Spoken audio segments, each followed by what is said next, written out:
이사야 2장 1절부터 22절 이 말씀 가지고 함께 은혜를 나누고자 합니다.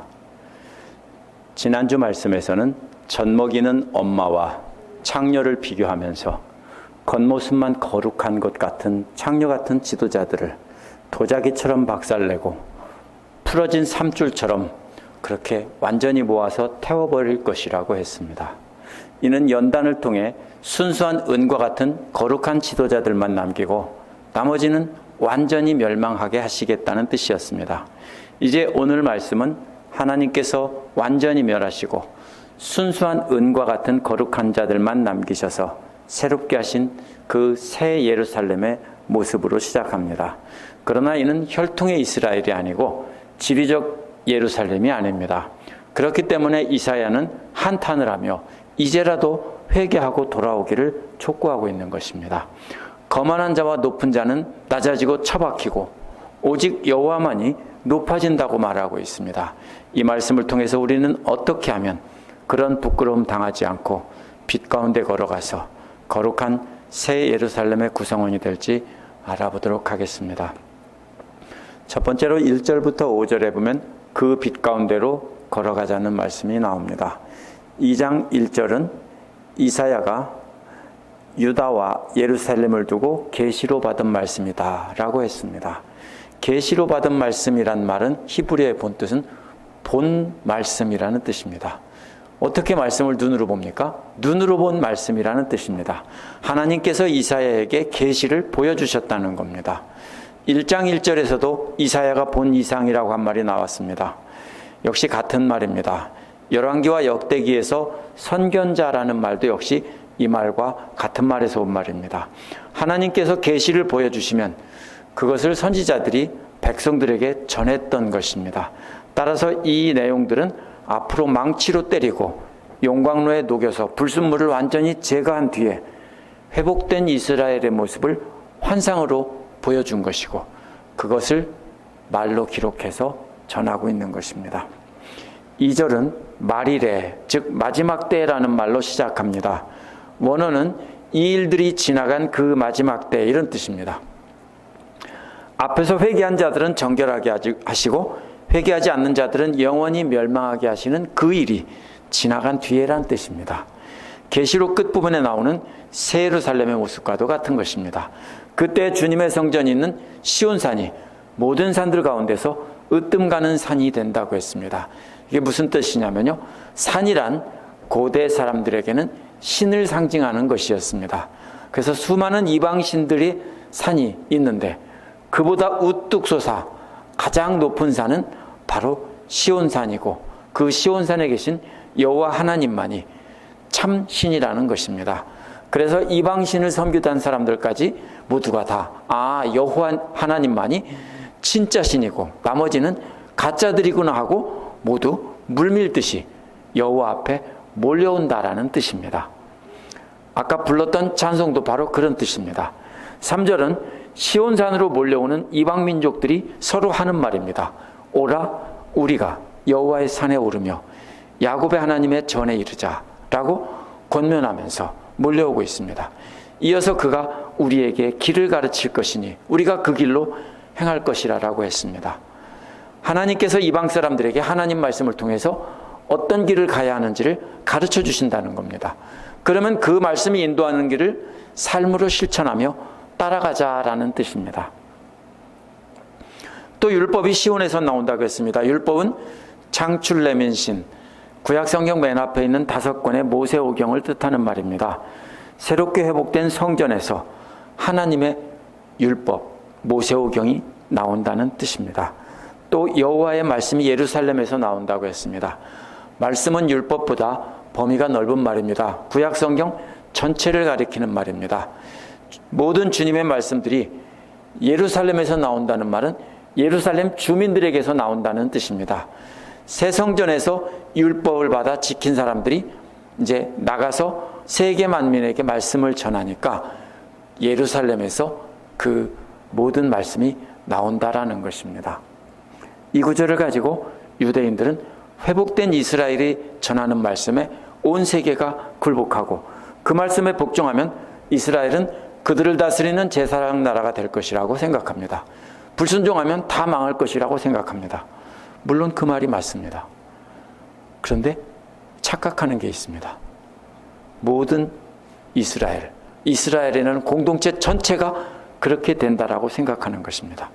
근데 오늘 말씀에서 뭐라고 했습니까? 지난주 말씀에서 거역하는 자들은 다 멸망하고 오직 회개하고 돌아선 자들만이 망치에 얻어맞아서 불순물이 제거되고 잿물에 들어갔다 나와서 모든 불순물이 제거돼서 순수한 것이 된 그것만이 거룩한 하나님의 새로운 공동체가 된다라고 했습니다.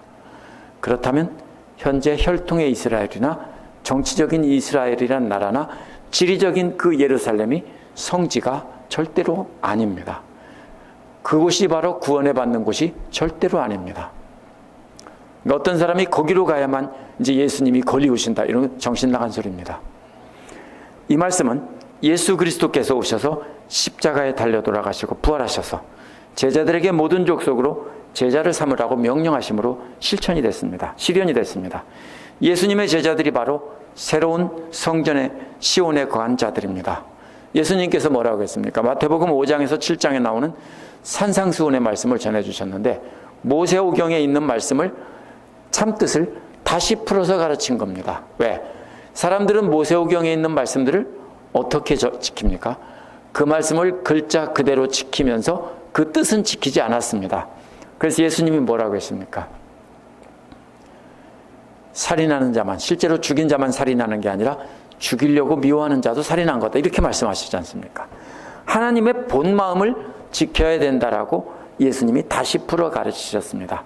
그것이 바로 새로운 율법입니다. 그러나 구약의 모세오경과 바뀐 것은 하나도 없습니다. 예수님께서 그 말씀의 형식을 지키지 말고 그 본뜻을 지키라는 뜻입니다. 또 그 밖에 모든 기록된 말씀들이 믿는 자의 입을 통해서 전파되는 것입니다. 그러므로 오늘날 유대인들이 다시 만든 이스라엘이라는 정치적인 집단은 절대로 구원받을 대상이 아닙니다. 그건 누가 만들었습니까? 미국에 있는 유대인들이, 돈 있는 유대인들이 정치가들을 돈을 주고 이렇게 매수하고 압력을 넣어서 그 땅에 있는 사람을 몰아내고 돈으로 지원해서 그 땅을 2차 대전 이후에 갑자기 세운 겁니다. 그런데 그 정치 집단이, 그 사람들이 구원의 대상이 아닙니다. 이사야가 예언한 대로 그들은 완전히 말라서 꺼지지 않는 불에 다 타 없어질 그런 풀어진 삼줄 같은 사람들입니다. 그들 중에 예수 그리스도의 말씀을 듣고 돌아선 자들만이 예루살렘의 참 주민이 되는 것입니다. 4절은 그때 주님께서 열방 사이에 판단하시고 많은 백성들을 판결하신다고 했습니다. 세 번역에서는 판결한다라는 말이 앞에 나오고 또 뒤에 판단한다, 판결한다 이렇게 나왔는데요. 이 말은 먼저 판단한다, 세 번역에서 판결한다는 말은 재판한다는 뜻입니다. 많은 민족들 사이에서 주님께서 재판한다는 것입니다. 또 많은 사람들을 판결한다, 세 번역은 갈등을 해결한다, 세 번역이 훨씬 잘 번역했습니다. 이 말은 무슨 뜻이냐면 원고와 피고 사이에서 양쪽 주장을 다 들으시고 결정을 하신다는 뜻입니다. 따라서 재판하신다, 판단하신다, 판결하신다 앞에 나온 말은 이런 뜻입니다. 형사재판을 하신다는 뜻이고 뒤에 나온다는 뜻은 이제 갈등을 해결한다는 말은 민사재판을 한다는 뜻으로 이해할 수 있을 겁니다. 그러면 그때 많은 나라들과 많은 사람들이 사이에 평화가 이루어진다는 것입니다. 그래서 그때는 그들이 칼을 쳐서 농기구를 만든다고 한 것입니다. 이렇게 주님께서 중재하시고 직접 재판하셔서 누가 잘못됐다 이렇게 결정하시면 모든 나라들과 모든 사람들 사이에 영원한 평화가 이루어진다는 것입니다. 그 평화의 중심은 주님께서 새롭게 만드신 시온입니다. 시온은 성전에 있는 산의 이름인데 그 예루살렘에 있는 그 산이 아니라 이제 새로운 공동체를 뜻하는 것입니다. 5절에는 오너라 야곱 족속아 우리가 여호와의 빛 가운데로 걸어가자라고 초청했습니다. 지금까지 앞으로 이루어질 영원한 평화와 에 관한 환상을 본 것을 들려줬다면 이제 이사야는 현실로 돌아왔습니다. 이렇게 될 거니까 이제 모두 회개하고 주님 앞으로 돌아와서 주님의 영광의 빛 가운데로 우리 함께 걸어가지 않겠냐, 이렇게 초청한 것입니다. 주님의 말씀 가운데 가면서 그 말씀 가운데서 삶으로 행하면서 살아가자는 것입니다. 기독교 근본주의는 이러한 성경을 문자적으로 해석합니다. 그래서 혈통의 이스라엘이 전부 회복되면 주님 다시 오신다, 이렇게 말합니다. 그래서 혈통의 이스라엘이 모두가 예수 믿고 온 세계가 예수 믿어서 예루살렘으로 돌아가서 이제 그곳에서 주님이 오신다, 이렇게 말합니다. 그래서 back to the 제루살렘을 찾는 것입니다. 복음이 한 바퀴 돌아서 다시 이스라엘에 들어가고 이스라엘이라는 나라가 실제 예루살렘의 중심이 된다는 것입니다. 성경 어디에도 그렇게 볼 수 있는 근거는 없습니다. 말로만 주여 주 믿는 사람들이 하나님의 백성이 아니기 때문입니다. 이사야의 말을 따르면 절대로 그럴 수 없습니다.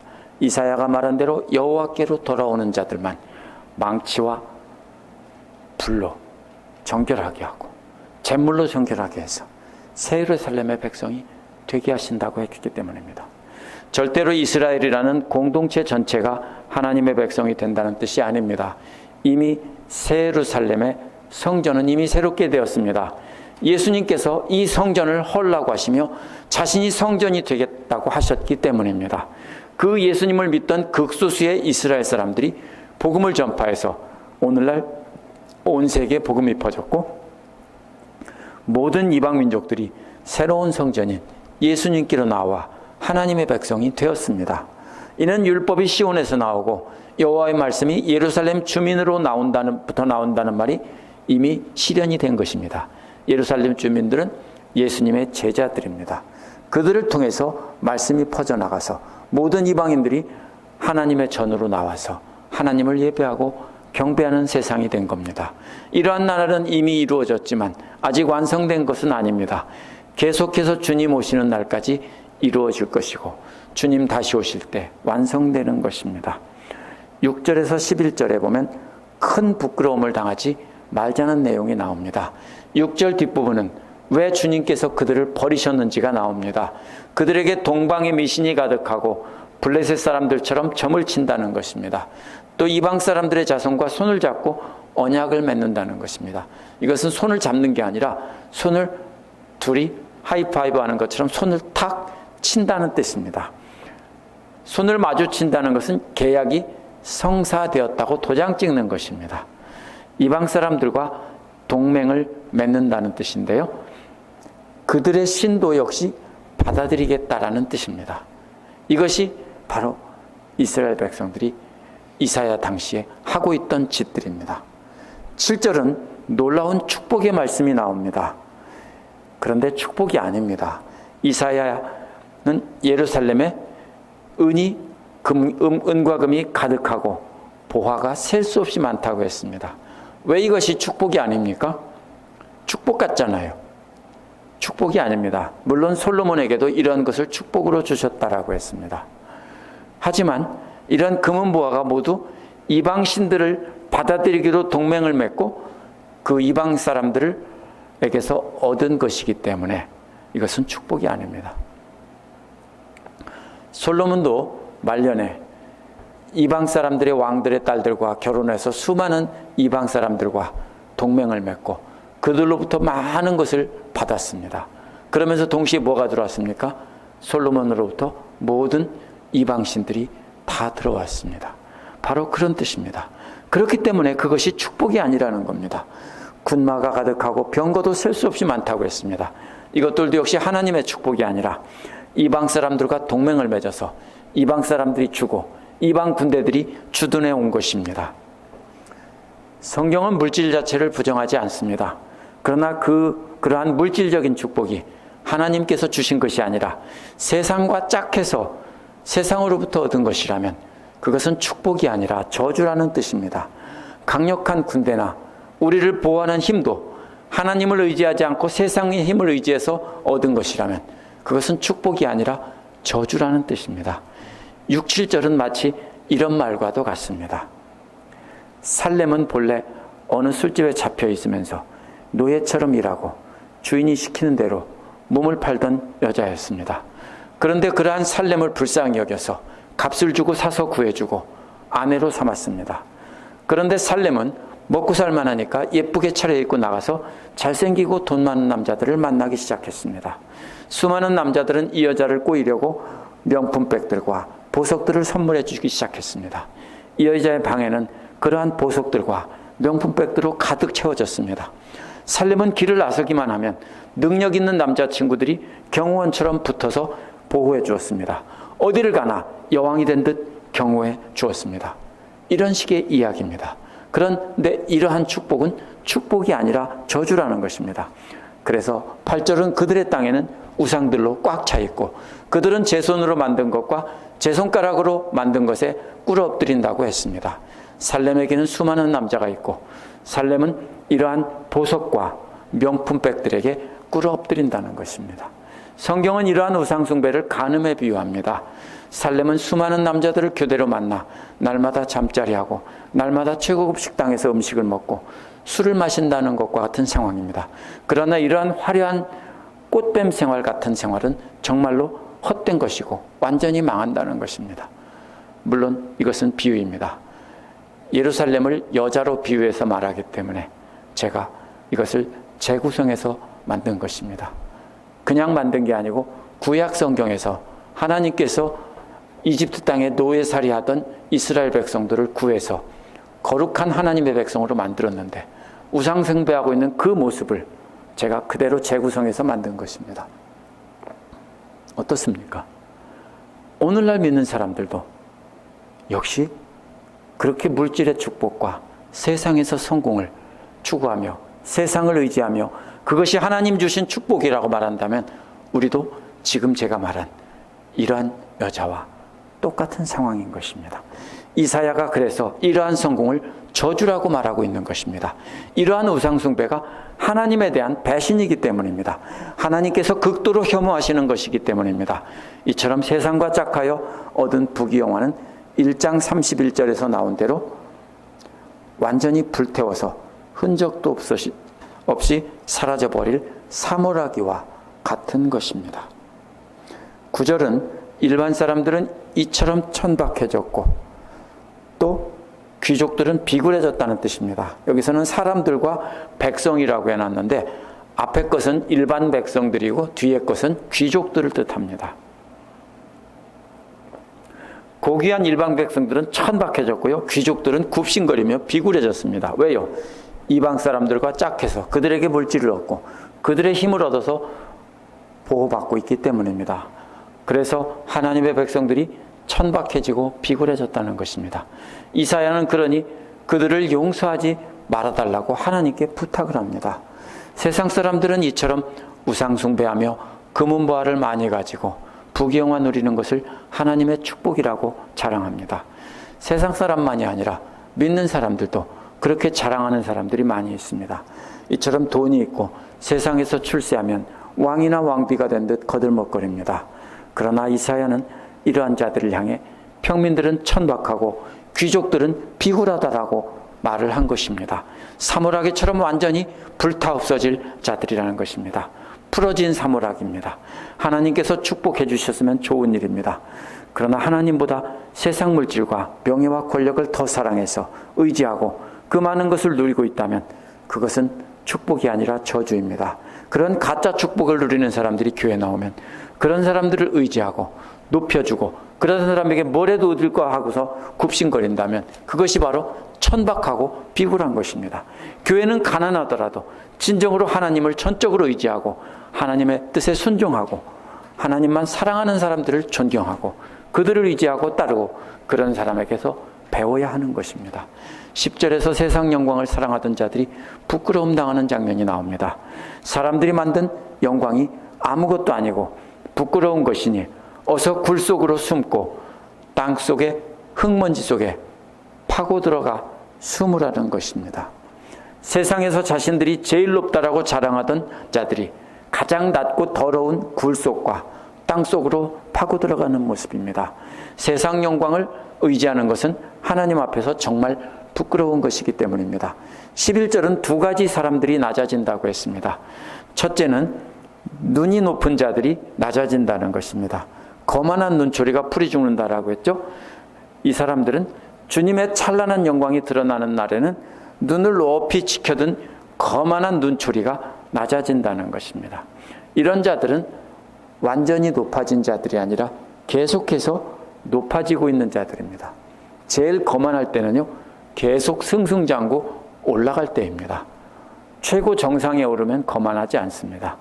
올라가고 있는 사람들이 가장 거만합니다. 이 사람들은 앞으로도 계속 높아지려고 하는 사람들입니다. 둘째, 교만한 자들은 땅바닥에 이제 처박힌다, 이렇게 낮아진다라고, 굴복된다라고 했습니다. 근데 이 사람들은 눈만 높은 게 아니라 이미 높여진 사람들입니다. 최고의 높은 자리에 있는 사람입니다. 이 사람들은 앞에서는 눈만 낮아진다고 했는데 이 사람들은 땅바닥에 내동댕이 쳐진다는 것입니다. 높아지고 있는 중이라 눈이 높은 사람은 10절에서 눈을 내리깔고 굴 속에 숨는 것입니다. 그러나 실제로 높은 사람들은 그보다 더 낮은 진흙바닥에 처박힌다는 뜻입니다.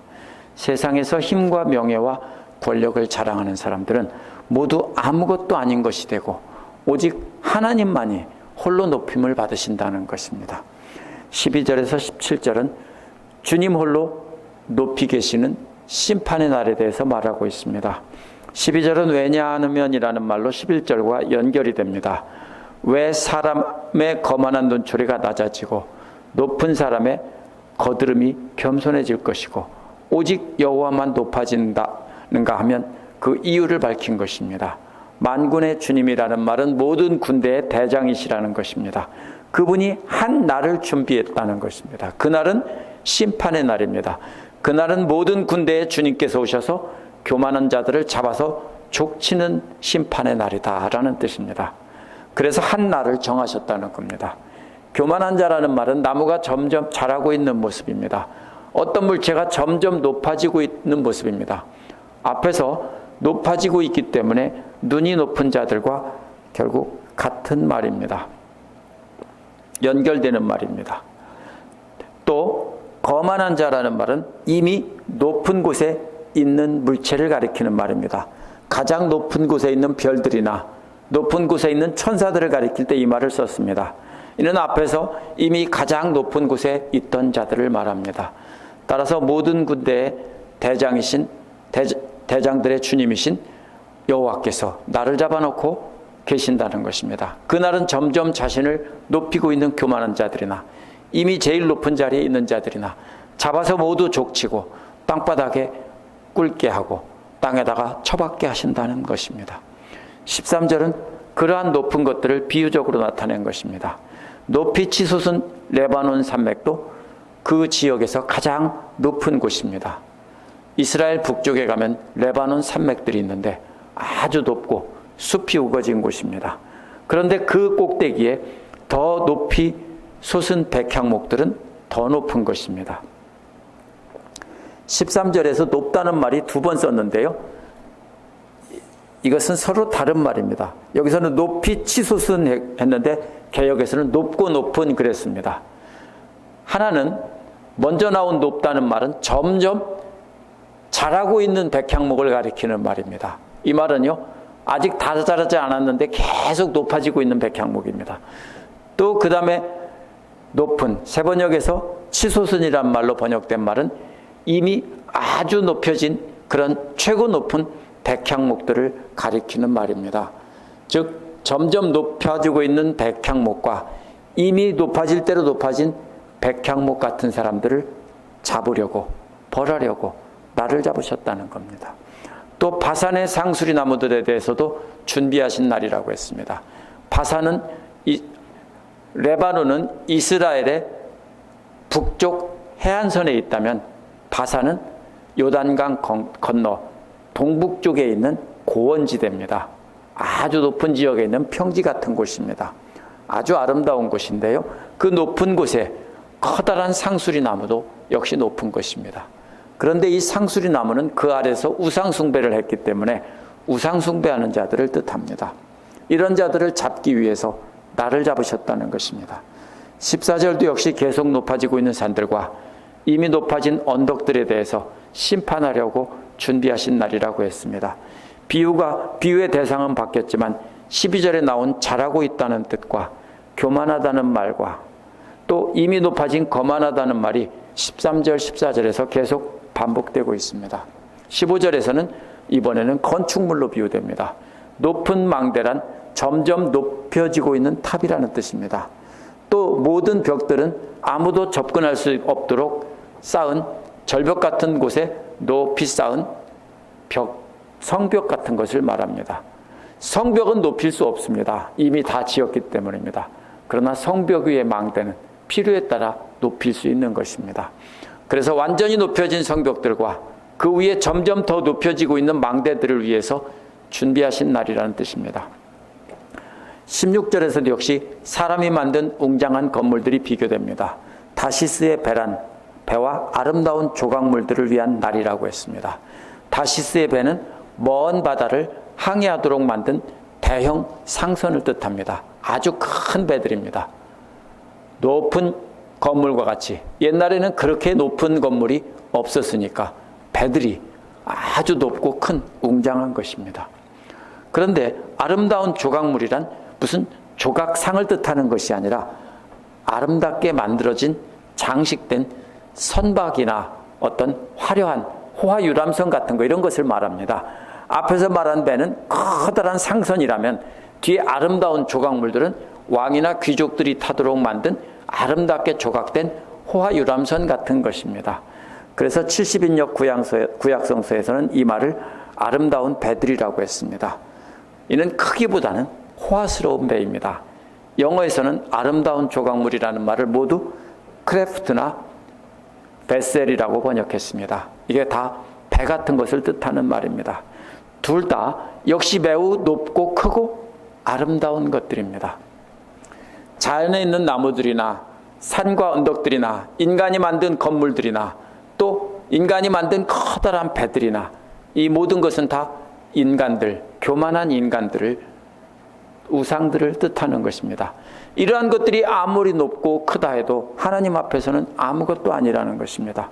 그래서 17절은 그 심판의 날이 바로 교만한 인간들과 인간들이 만든 그 우상들이 낮아지는 날입니다. 그날은 오직 주님만이 높아지는 날입니다.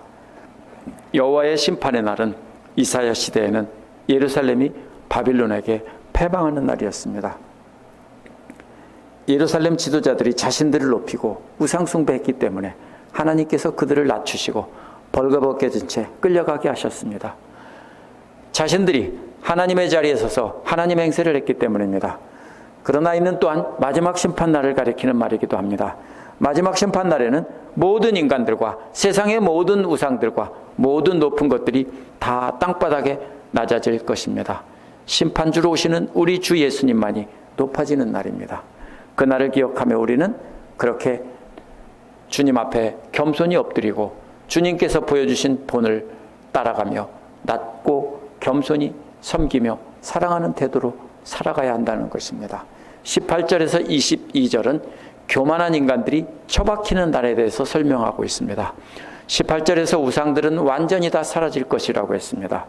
예루살렘이 그렇게도 간음하듯 섬기던 우상들은 헛된 것이기 때문에 하나님께서 날 잡으신 그 심판날에는 완전히 없어진다는 겁니다. 그렇기 때문에 그러한 우상을 지금 섬기고 있는 것은 헛된 것이라는 겁니다. 오늘날 세상의 부귀영화와 세상의 모든 영광을 섬기는 것도 사랑하는 것도 다 사라질 헛된 것들을 사랑하는 것입니다. 19절은 그 심판의 날에 우상을 섬기고 자신들을 높이던 사람들은 땅을 흔들며 일어나시는 하나님의 그 두렵고 찬란한 영광을 피해서 암혈과 토굴로 들어간다라고 개역 개정에서 말했습니다. 암혈이란 바위에 뚫려 있는 동굴입니다. 여기에서 보면은 그들은 보면은 바위동굴이라고 했죠. 이게 훨씬 좋은 말이네요. 새 번역이 훨씬 번역이 잘 됐습니다. 또 이곳은 높아지고 있기에 눈이 높은 자들이 들어가는 곳입니다. 또 땅굴은요, 흙 속에 있는 굴입니다. 최고 높은 자리에 있는 자들이 처박힐 곳입니다. 10절에서 바위 틈으로 들어가고 흙 속으로 들어가라는 말과 연결됩니다. 그렇게도 높은 자들이 어디 숨을 곳만 있으면 다 숨는다는 것입니다. 땅속까지 파고 들어가서 숨는다는 것입니다. 시편 8편 5절에 보면 하나님께서 인간을 하나님의 형상으로 지으시되 하나님보다 조금 못하게 하시고 존귀와 영광을 씌워주셨다고 했습니다. 그런데 교만한 인간들이 하나님을 버리고 자신들을 높여서 하나님의 자리에 선 것입니다. 그런 자들을 하나님께서 직접 심판하시는 날에 모두 다 이렇게 바위 동굴과 땅속으로 숨는다는 것입니다. 20절은 바위굴과 땅굴에 숨은 교만한 인간들과 연결이 됩니다. 이 교만한 인간들은 곰팡이 냄새 가득한 바위 동굴과 동물들의 시체 썩는 동물들의 사체가 썩는 냄새가 나는 땅굴에 숨어서 엎드려 덜덜 떨고 있습니다. 하나님은 그 굴 속에 그들이 만들고 경배하던 은우상 금우상을 던져버리신다는 겁니다. 앞에서는 말한 두더지는 앞에서 말한 땅굴에 숨어 사는 것이고 박쥐는 앞에서 말한 바위 동굴에 사는 것입니다. 그래서 이 사람들을 바위 동굴에 숨고 땅속에 숨는다고 했는데 하나는 두더지와 함께 있고 하나는 박쥐들과 함께 있습니다. 세상에서 높은 자들이. 이렇게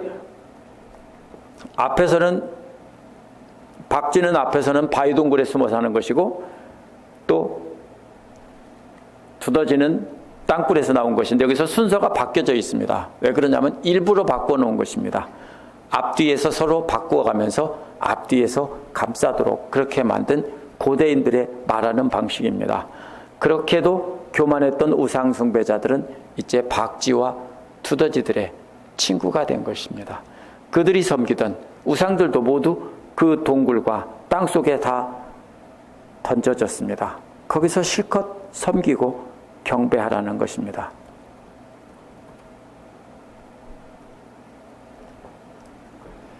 (21절은) 이제 암혈과 험악한 바위 틈으로 들어가라고 했습니다. 그래서 바위 구멍과 바위 틈으로 들어가라고 했죠. 그 절벽 틈 사이로 들어가서 바위 구멍 속으로 들어가서 하나님께서 온 땅을 떨게 하실 때 그 위엄과 광대하심의 영광을 피하라는 것입니다. 이는 우상들에게 하는 말이 아니라 그 우상을 이용해서 자신을 높이고 있는 사람들에게 하는 말입니다. 그래서 하나님은 우상을 주목하지 않으시고 우상을 만들어서 섬기고 자기들을 높이는 사람들을 여호와 영광 앞에서 피해서 숨으라고 한 것입니다. 22절은 이제 너희는 사람을 의지하지 말라고 했습니다. 그 숨이 코에 달려 있으니 그 수의 샘알 가치가 어디 있냐고 했습니다. 우상 숭배는 결과일 뿐 원인이 아닙니다. 다시 말하면 우상 숭배는 종범이 아니고 종범이고 주범이 아니라는 것입니다. 주범은 교만한 인간들입니다. 교만한 인간들이 자신들을 하나님의 자리에 높이고 사람들을 엎드리게 하기 위해서 우상이라는 것을 만들어낸 것입니다. 그러나 인간의 코에 생기를 불어넣으신 분은 하나님입니다. 숨만 끊어지면 아무것도 아닌 존재가 되는 것입니다. 그러니 교만한 인간들은 숫자로 셀 가치조차도 없다는 것입니다. 우리 역시 숫자로 셀 가치조차 없습니다. 그러나 우리가 하나님만 의지하고 바랄 때 우리는 존귀한 하나님의 자녀가 되고 숫자로 세시는 것입니다.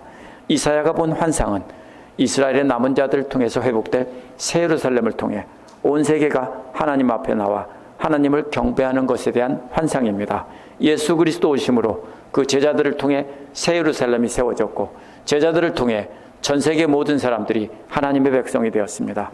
오늘날 교회도 역시 구약의 이스라엘 백성들처럼 음란하게 세상을 의지하며 세상의 힘과 명예와 권력 있는 사람을 의지하고 자신들도 그렇게 되기 위해서 살아간다면 그것은 오늘 말씀에 나온 것과 똑같이 굴 속에 숨고 땅 속에 처박히게 된다는 것입니다.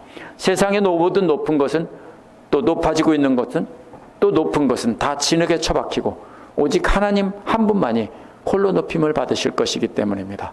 만약 하나님을 믿는다는 우리가 아직도 세상의 영광을 탐하며 산다면 남편 몰래 바람을 피우며 남자들에게 얻은 것으로 잘 먹고 잘 입고 다니는 여자와도 똑같은 존재입니다. 오늘 말씀에서 이사야는 먼저 우상을 정죄했습니다. 그러나 결론은 사람으로 끝이 났습니다. 우상은 종범이고 우상을 만들어낸 그 배후에 있는 사람들이 주범이기 때문입니다. 우상은 마치 우리 어릴 적 장터에서 약장수가 재주 부리게 하던 원숭이와도 같습니다. 그 원숭이를 사람들에게 보여주면서 약을 팔아서 원숭이에게 돈을 걷게 하고 원숭이가 돈을 받습니다. 그러나 그 돈은 누가 법니까? 약장수가 챙기는 것입니다. 그렇다면 이단 사이비들만의 문제가 아닙니다. 교회 안에서도 자신을 하나님처럼 높이고 하나님을 이용해서 만약에 약 파는 것처럼 하고 부귀영화를 누린다면 오늘날 누구든지 목회자든 평신도든 주님 오시는 날 진흙바닥에 처박히게 된다는 것입니다. 그러므로 우리는 절대로 그러면 안 되는 것입니다. 하나님만 섬기고 그 밖에 어떤 것도 사랑하며 섬기면 안 됩니다. 오직 하나님만 섬기고 그 밖에 세상 모든 헛된 것들은 분뇨처럼 여겨야 됩니다. 그래서 바울도 전에 자랑하던 세상 영광을 분토만도 못하다라고 한 것입니다. 하나님 앞에서 겸손히 낮아지고 오직 하나님 한 분만 사랑하는 자들이 되어야 합니다. 그것이 마지막 주님 다시 오시는 날에 주님과 함께 영광의 자리에 서는 것이라고 이사야가 말하고 있는 것입니다. 함께 기도하겠습니다.